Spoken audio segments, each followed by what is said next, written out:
नमस्कार, मैं हूं राहुल राजपूत। महाकुंभ महज एक मेला भर नहीं है।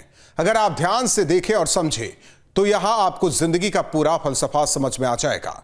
यहां आने वाले बाबा नागा साधु आखिर क्यों आते हैं, क्यों कोई हट करता है और क्या यही ईश्वर प्राप्ति का मार्ग है? किसी बाबा ने भगवान को पाने के लिए कांटों का बिस्तर चुना है, तो किसी ने IIT मुंबई से पढ़ाई करने और विदेश में नौकरी करने के बाद गिरवा अपना लिया, और कोई है जो कहता है कि उसके सिर पर कबूतर नहीं बल्कि स्वयं शिव विराजमान है। देखिए रिपोर्ट।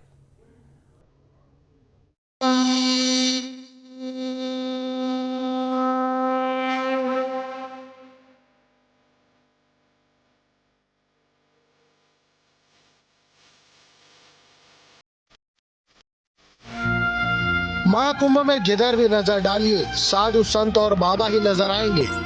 कोई अपनी वेशभूषा से लोगों को आकर्षित कर रहा है तो कोई अपने हट से और कोई अपने ज्ञान से। ऐसे ही एक बाबा आए हैं राजस्थान से। चित्तौड़गढ़ से आए झूला अखाड़े के बाबा पाबू राम को लोग उनके नाम से कम कबूतर वाले बाबा नाम से ज्यादा जानते हैं, क्योंकि उनके साथ उनका कबूतर पिछले 9 वर्षों से हमेशा साथ रहता है। प्रयागराज महाकुंभ हो या कहीं भी, जो देश भर में 4 स्थानों पर कुंभ लगते हैं और देश भर के संत पहुंचते हैं। अगर संत कुंभ में ना आए तो कुंभ माना नहीं जाएगा। कुंभ न तो शुरू हो पाएगा, ना कुंभ का अंत होगा। और प्रयागराज कुंभ में संतों का भी महाकुंभ है और अलग अलग तपस्वी संत हैं।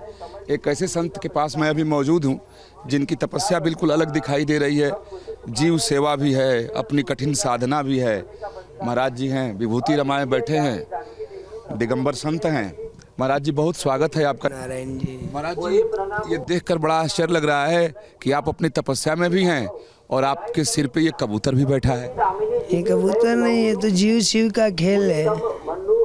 जीव शिव की माया है। ये तो जीव सोई शिव है, जीव शिव का खेल है। अच्छा, तो ये महाराज जी आपके साथ हमेशा इसी तरह जटाजूट पर बैठा रहता है? साथ में ही रहता है, जटा पे भी रहता है, कंधे पे भी आ जाता है, नीचे भी उतर जाएगा, सब जगह ऐसे, पर तो रहेगा साथ में ही। अच्छा, आप जहाँ रहेंगे वहीं रहेगा, आपके शरीर के साथ ही रहेगा? साथ ही रहेगा। अच्छा, साथ में खाएगा पिएगा, सब साथ में ही। अच्छा। अगर रात को जैसे आप विश्राम कर रहे हैं, सो रहे हैं, तब ये क्या होगा? आसन पे ही साथ में। आसन में साथ? हाँ, साथ में सोएगा। दिन में आपके जटाजूट पे, कंधे पे? में दिन में साथ में रहेगा। जब कहीं बाहर जा रहे हैं तो गाड़ी में साथ में, कोई भी ऐसे सब जगह जैसे जिस साथ में जैसे भी रहे तो भी साथ में रहेगा। अच्छा, कितने वर्षों से महाराज ये आपके साथ है? इसको हो गया बच्चा 9-10 साल। 9 साल तो हो गए। 9 साल हो गए। 9 साल हो गए। अच्छा महाराज जी, जब इसे भूख लगती होगी या तो आप कैसे पता चलता है कि भूख लगी है, खाना चाहिए इसको? वो 2 टाइम ही खाता है भोजन। वो कबूतर, इसीलिए तो सब कहते हैं कबूतर कबूतर। वो कबूतर है ही नहीं है। दिख रहा जो दिखता है वो है नहीं, जो है वो दिखता नहीं है। वो खेल है। अच्छा, जो दिख रहा है वो है नहीं, और है जो दिखता नहीं है। जो दूसरे देखना चाहते वो दिखेगा नहीं। बोले तो ये कबूतर होता तो कहीं चुगता, दाना चुगता, कहीं और बैठा रहता है। यहाँ क्या करे? मन में कैसे आया कि ये आपके साथ, ये आपके पास आ गया था या आपने इसको कहीं से लिया था? हमारी सेवा ही यही है, जीव सेवा परमो धर्म। कबूतरी नहीं है मेरे पास, सब जीव है मेरे स्थान पे। सारे जीवों की सेवा, और सब खुले है, कोई बंदीगत में नहीं है। मतलब इसका सारे जीव का मतलब क्या? सांप भी रखा आपने? सांप भी है, सांप भी है वहाँ पे। सांप है, बड़े बड़े अजगर है, बिच्छू है, सारे जैसे जो जीव चाहिए सब मिल जाएंगे तुझे। आपके आश्रम, महाराज जी आपका आश्रम कहाँ है, कहाँ से आप आए? मेवाड़ से आए हम, राजस्थान। ये दुनिया तो सब स्वार्थी है। हाँ, जिनसे भी तुम इन दुनिया से करोगे ना तो सब स्वार्थ के अलावा कोई काम नहीं करेगी। और जीव को सेवा करोगे तो जीव आपका हमेशा भजन करेगा। जय जयकार हो तेरी, जय जयकार करेंगे। और ये तो सब खींचने वाले हैं, एक दूसरों की टांग खींचेंगे। भाई कोई ऊपर चढ़ेगा तो वो उसको नीचे गिराएगा, और जीव की सेवा करेगा तो वो भजन करेगा, तेरी जय जयकार हो, तो बस जय जयकार ही होगी फिर। देखिए, आप जैसे जैसे सिर हिला रहे हैं तो वो भी इधर उधर हो रहा है, लेकिन हट नहीं रहा है। नहीं हटता है वो, नहीं हटता, नहीं हटेगा, कहीं हटने का काम नहीं। वो स्नान साथ में, उसका 3रा कुंभ है इसका। हाँ, स्नान भी साथ किया? साथ में किया ना, कल कुंभ में साथ में किया। ये अद्भुत बात है कि महाराज जी ने खुद अमृत स्नान किया और अपने इस कबूतर को, जिसे कबूतर नहीं मानते हैं, कह रहे हैं एक जीवात्मा है। हाँ, हरिपुरी जी नाम भी रखा गया है। यानी आपने एक पक्षी को भी दीक्षा देकर के संत बना दिया।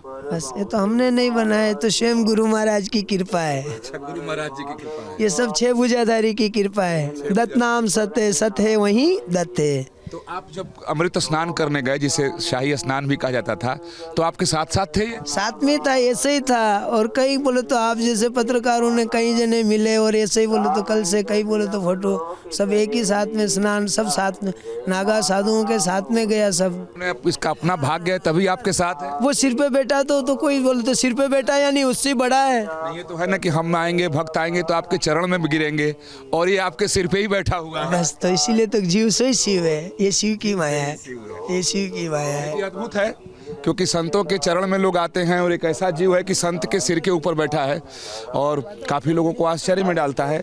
और महाराज जी का बताना है कि इनके आश्रम में सिर्फ यही नहीं, बहुत सारे अन्य भी जीव हैं, और ये हमेशा इनके साथ रहता है। बाकी को कुंभ में इसलिए लेकर नहीं आए कि यहाँ सुविधा होगी। लेकिन इस मेले में आपको कई ऐसे बाबा मिल जाएंगे जिनसे मिलकर आप हैरान रह जाएंगे। ऐसे ही एक युवा सन्यासी सबके आकर्षण का केंद्र बने हुए हैं, बाबा अभय सिंह, जिन्होंने IIT बॉम्बे से पढ़ाई की है और अब उनका झुकाव आध्यात्म की ओर हो चला है। IIT से पढ़ाई, रिसर्च, ट्रैवल फोटोग्राफी, विदेश में लाखों रुपए पगार की नौकरी, और सब कुछ छोड़ छाड़ कर बाबा जी, ये करके अभय सिंह जी ने सबको चौंका दिया है।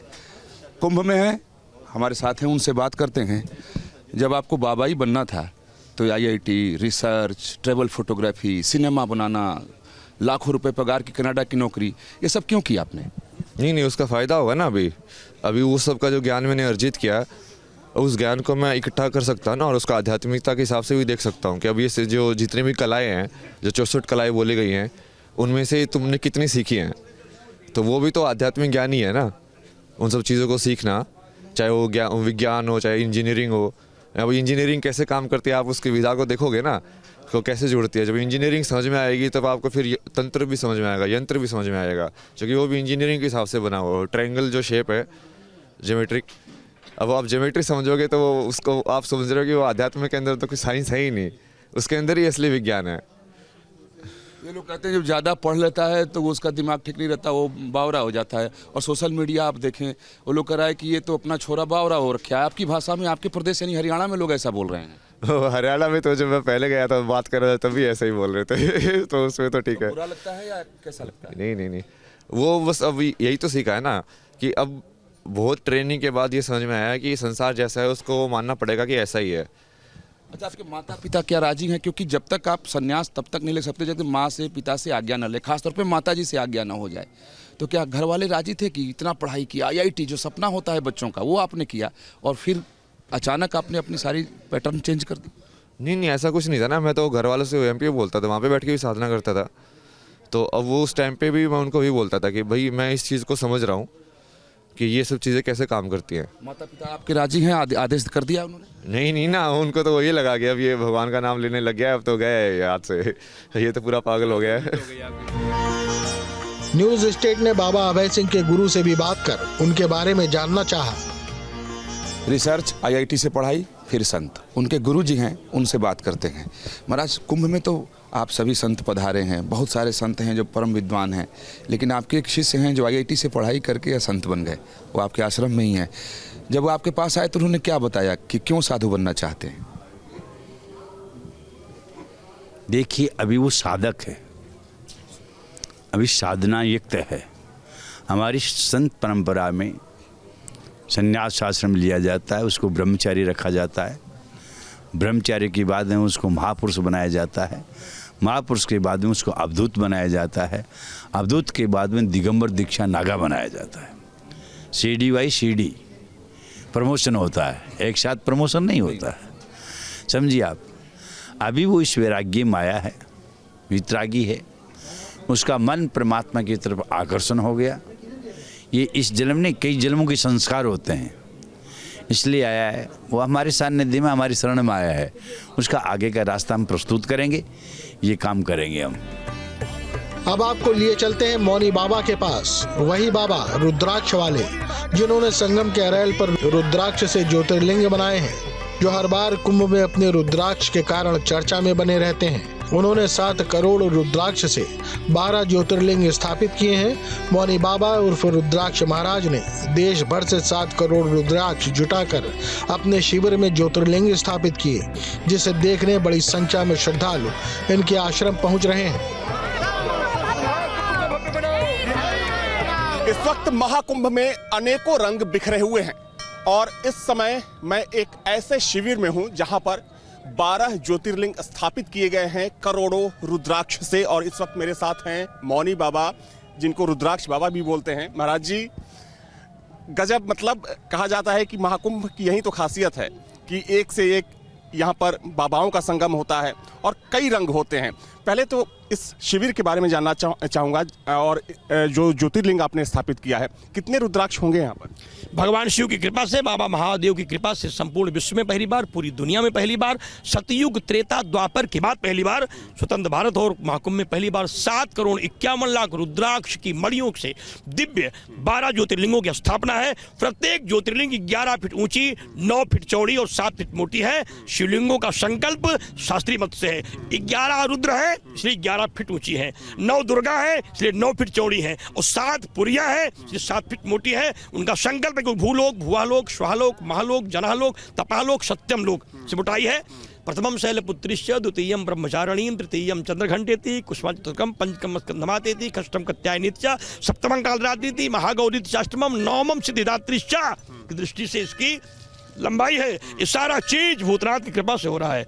इसे आप मानिए, ये देवा। और एकादश ही क्यों है? 12 हो जाती, क्योंकि एकादश रुद्र जो है हनुमान जी हैं, और जो प्रत्यक्ष रूप से आज भी विराजमान है। शिवलिंग की संकल्प को पूरा करना हनुमान जी का संकल्प है।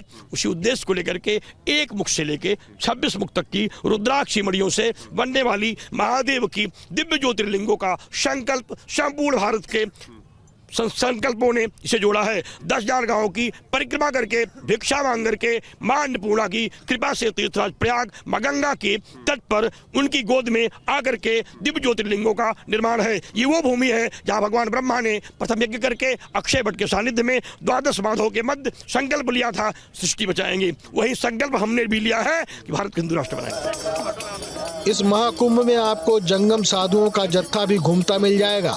गेरुआ लुंगी कुर्ते, सिर पर दशनामी पगड़ी पर तांबे पीतल के बने गुलदान में मोर पंख का गुच्छा और हाथ में विशेष आकार की घंटी, जिसे टिल्ली कहते हैं। यही जंगम साधुओं की पहचान है। ये साधु सबसे अलग नजर आते हैं। कथाओं के अनुसार ये साधु शिवजी की जांग से उत्पन्न हुए थे। जांग के नाम पर ही जंगम साधुओं का नाम पड़ा है।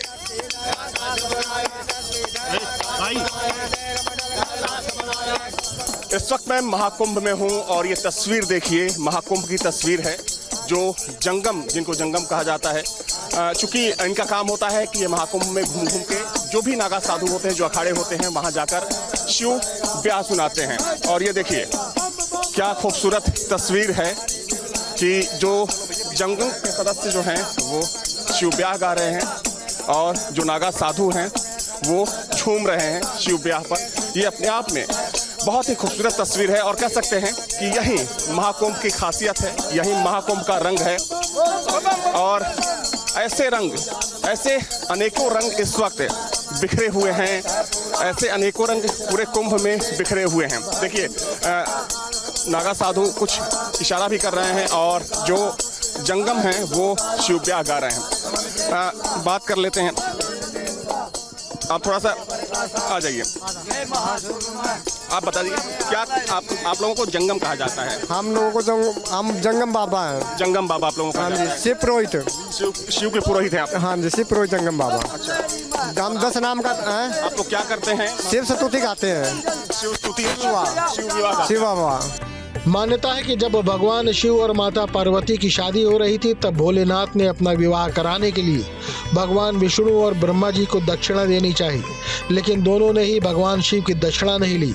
इसके बाद भगवान शिव ने अपनी जांघ को काटकर जंगम साधुओं की उत्पत्ति की।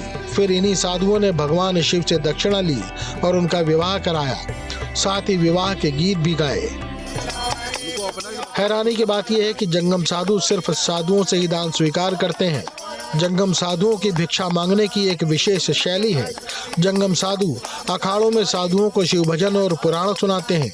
जब कोई साधु दान देता है तो जंगम साधु हाथ में लिए टिल्ली को उलटकर उसमें दान स्वीकार करते हैं। तो जाहिर सी बात है कि जब महाकुंभ आएगा तभी ऐसी तस्वीर आपको देखने को मिलेगी। तो कुल मिलाकर कह सकते हैं कि महाकुंभ में इस वक्त अद्भुत चीजें देखने को मिल रही हैं। एक से एक नागा साधु यहाँ पर आए हुए हैं, एक से एक बाबा आए हुए हैं। उनकी खासियतें अलग अलग हैं और हर बार महाकुंभ में कुछ ऐसी ही देखिए शिव तांडव जो जंगम बाबा हैं अभी भी शिव स्तुति गा रहे हैं और जो नागा साधु हैं शिव स्तुति पर झूम रहे हैं। लेकिन कुछ बाबाओं का हठयोग ऐसा होता है जिसे देखकर हमें लगता है कि उन्हें कष्ट होता होगा, लेकिन ये कष्ट उन्हें महसूस ही नहीं होता। ऐसे ही मध्य प्रदेश से आए हैं कांटे वाले बाबा, जो 1987 से लेकर अब तक कांटों पर ही लेटते बैठते आए हैं और उनकी जिंदगी शूल शैया पर ही बीत रही है। ये साधना उन्होंने अपने गुरु के कहने पर शुरू की थी, जिन्होंने कहा था कि कुछ ऐसा करो जो तुम्हें असंभव लगे, और बस रमेश कुमार माझी ने तय कर लिया कि आगे की जिंदगी वो कांटों पर ही लेटेंगे। सब भगवान की महिमा है, उसको पूजा करता हूँ, गुरु की सेवा करता हूँ। गुरु ने ज्ञान दिया, गुरु से आशीर्वाद दिया हमको। कब से कांटों पे लेट रहे हैं आप? ये आज 40-42 साल हो चुका है। हर साल लगाता हूँ। कहाँ जाते हैं आप? हाँ, कहाँ जाते हैं आप? जाते हैं उज्जैन जाते हैं, नासिक जाते हैं, हरिद्वार जाते हैं, गंगा सागर जाते हैं। मरीज जाता है डॉक्टर के पास जाते हैं, दवा खाते हैं, शरीर सही रहता है। हम साधु हैं, तपस्या करता हूँ, मेरा कर्तव्य है तपस्या करना। तो देखा आपने कैसी है साधु संतों और बाबाओं की हैरत अंगेज दुनिया। ये कोई कर्तव्य नहीं बल्कि साधना है। ये कोई पेट पालने का साधन नहीं बल्कि ईश्वर से लौ लगाने की कोशिश है, जिसके कारण कोई कांटों पर लेट रहा है तो कोई हाथ ही उठाए है तो किसी के सिर पर कबूतर का वास है। Team news state.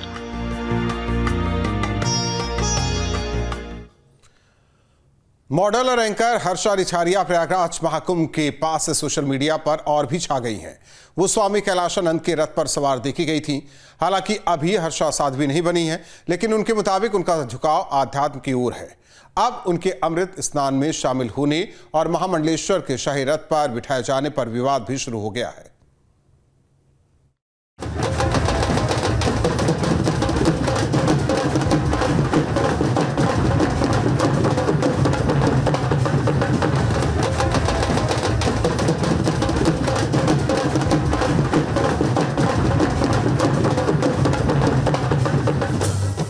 प्रयाग के महाकुंभ में कुछ दिन पहले ही जब निरंजनी अखाड़े की पेशवाई हो रही थी, उस दौरान आचार्य महामंडलेश्वर स्वामी कैलाशानंद गिरी जी महाराज के रथ पर जब लोगों की नजर गई तो सबकी निगाहें ठहर सी गई थी। लंबी जटाओं को सिर पर धारण किए हुए एक सुंदर युवती साध्वी के वेश में रथ पर सवार थी, जिसकी सुंदरता के चर्चे उसके कुंभ आने से पहले ही सोशल मीडिया पर चल रहे थे। ग्लैमरस लुक और अदाओं से लबरेज ये बाला नायिकाओं जैसा लुक दे रही थी। ये बताएं आप कहाँ से आई है इस शोभा यात्रा में शामिल होने के लिए? मैं उत्तराखंड से आई हूँ। जी उत्तराखंड से। किस तरह से यहाँ पर ये जो शोभा यात्रा निकल रही, क्या कहेंगे आप? ये शोभा यात्रा खुद में बहुत मायने रखती है, क्योंकि इस बार का जो महाकुंभ है ये हम सब सनातनियों के लिए एक बहुत बड़ा भव्य मेला है जिसका सबको हिस्सा बनना है। तो ये शोभा यात्रा इस बात का प्रतीक है कि हमने नगर में प्रवेश, छावनी में प्रवेश कर लिया और इसके साथ ही कुंभ का हम आगाज करेंगे। दरअसल हर्षा रिछारिया के इंस्टाग्राम पर 6,67,000 फॉलोअर्स हैं। इंस्टाग्राम पर इनकी प्रोफाइल पर हर्षा की बहुत सी रील्स, वीडियो और फोटो हैं, जिसमें उनका ग्लैमरस अंदाज देखने को मिल रहा है। हर्षा खुद को सोशल एक्टिविस्ट और इन्फ्लुएंसर कहती हैं, लेकिन जब रथ पर सवार हर्षा से किसी ने पूछा तो उन्होंने बताया कि वो आचार्य की शिष्या हैं। और आखिरकार कुंभ में न्यूज स्टेट से हर्षा रिछारिया का साक्षात्कार हो ही गया। जिसकी चर्चा बहुत दिनों से सोशल मीडिया पर चल रही थी, वह हमारे सामने मौजूद थी।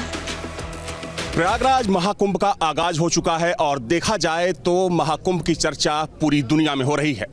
हालांकि इस बार कुंभ से एक ऐसी तस्वीर भी निकली जो पूरे देश में वायरल हुई। जी हाँ, मैं बात कर रहा हूँ साध्वी हर्षा की। साध्वी हर्षा जब पहले दिन कुंभ में गले में रुद्राक्ष की माला और माथे पर तिलक के साथ नजर आई तो इनकी तस्वीर पूरे देश में वायरल हुई। और इस वक्त मेरे साथ खुद साध्वी हर्षा जी जुड़ी हुई हैं, निरंजनी अखाड़े से भी जुड़ी हैं आप। पहला सवाल तो यही और लोग भी जानना चाहते हैं कि आप ग्लैमर की दुनिया में रही काफ़ी समय तक, फिर अध्यात्म की तरफ झुकाव कैसे हो गया आपका? देखिए, सबसे पहले मैं यहाँ पे आपको थोड़ा सा करेक्ट करना चाहूँगी कि मैं साध्वी नहीं हूँ। मैं कल से सबसे यही रिक्वेस्ट कर रही हूँ कि हर जगह आपको उसी नाम से पुकारा भी जा रहा है, साध्वी हर्षा। देखिए, पुकारा जा रहा है क्योंकि इसकी शुरुआत ऐसे हुई है ना कि कुछ व्लॉगर्स, इन्फ्लुएंसर्स ने खुद के टीआरपी के लिए, खुद के मसाले के लिए वो टैगलाइन दे दिया है। लेकिन मुझे लगता है कि जो शिव की भक्ति में होते हैं, महादेव की शरण में होते हैं, वो रुद्राक्ष भी धारण कर सकते हैं, वो माथे पे चंदन भी लगाने का पूरा हक रखते हैं। और उसके साथ अगर आप ये टाइटल दे देंगे कि साध्वी, तो ये सही नहीं है, क्योंकि साध्वी एक खुद में बहुत बड़ा पद हो जाता है। बहुत सारे रिचुअल्स होते हैं, उसके लिए संस्कार होते हैं, बहुत साधना होती है। और मुझे लगता है कि अभी मैं उस काबिल हुई नहीं हूँ कि मुझे ये टैग दिया जाए। हर्षा का मानना है कि वो अभी साध्वी नहीं बनी है, केवल आचार्य की शिष्या है, लेकिन उन्होंने माना कि उनका झुकाव अध्यात्म की ओर है। क्या उसकी दीक्षा ले रही हैं आप? चूँकि आप कैलाशानंद जी से भी जुड़ी हुई हैं, एक जाने माने संत हैं, विख्यात संत हैं, तो उसकी दीक्षा ले रही हैं अध्यात्म की?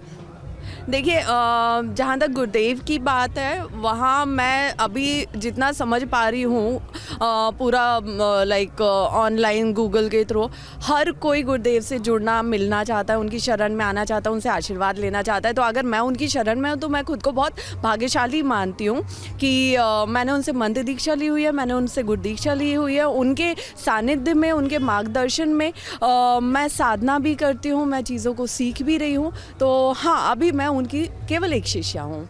एक आपका वीडियो देखा मैंने, रील है, वो काफ़ी तेज़ी से वायरल हुआ, जिसमें लोगों को वश में करने का आप तरीका बता रही हैं। वो क्या तरीका क्या है? वो जो वीडियो है वो सावन का है, और वो जो वीडियो है उस वक्त मैं द्वारकाधीश में थी। मैं द्वारकाधीश दर्शन के लिए गई थी, और मैं जस्ट रैंडमली ऐसी मेरे मन में आया कुछ ऐसा हंसी मजाक करने का। तो आप वो मंत्र भी देखोगे कि ओम गिली गिली छू करके, तो वो बस था, वो जरा याद नहीं आ रहा ठीक से मुझे। नहीं, मुझे एग्जैक्टली याद नहीं है क्योंकि वो मैंने भी रैंडम कर दिया था, लेकिन आई थिंक ओम गिली गिली छू नमः करके कुछ ऐसा मैंने बोल दिया था। तो वो एक कॉमेडी के पर्पस से था, जिसे अब जाके क्योंकि मेरी हर चीज़ को बहुत वायरल किया जा रहा है, तो अब उसको भी वायरल कर रहे हैं।